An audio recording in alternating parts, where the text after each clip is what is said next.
তেল দিয়ে জিরে ফোড়ন দিয়ে পেঁয়াজ আর রসুন কেটে রেখেছিলাম দিয়ে দিলাম। হালকা লাল হয়ে গেলে একটু টমেটো দেবো।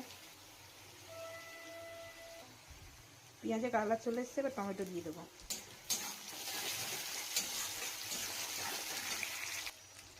পেঁয়াজটা বেশি ভাজবো না, হলুদ দিয়ে দিলাম। লঙ্কার গুঁড়ো দেবো কালারের জন্য।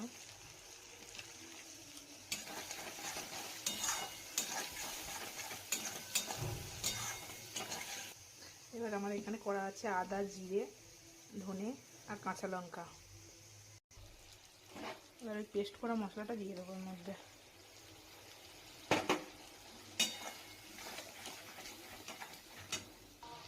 এবার মিক্সারের বাড়িটা ধুয়ে সামান্য একটু জল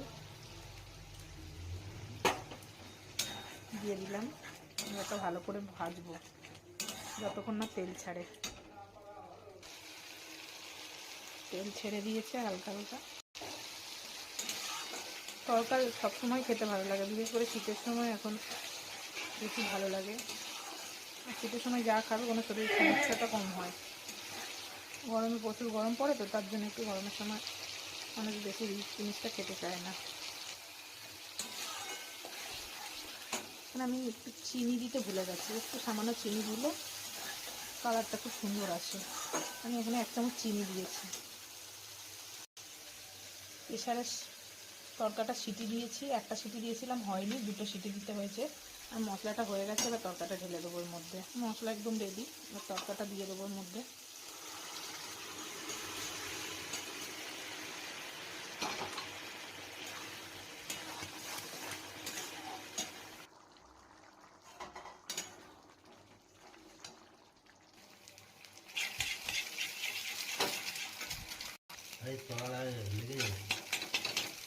না, ডিমের অপেক্ষায় আছে, ডিমটা দেবো না।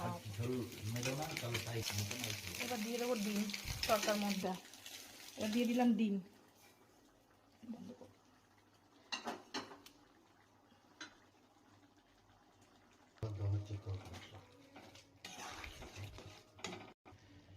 এবার দিয়ে দিচ্ছি তরকা মশলা।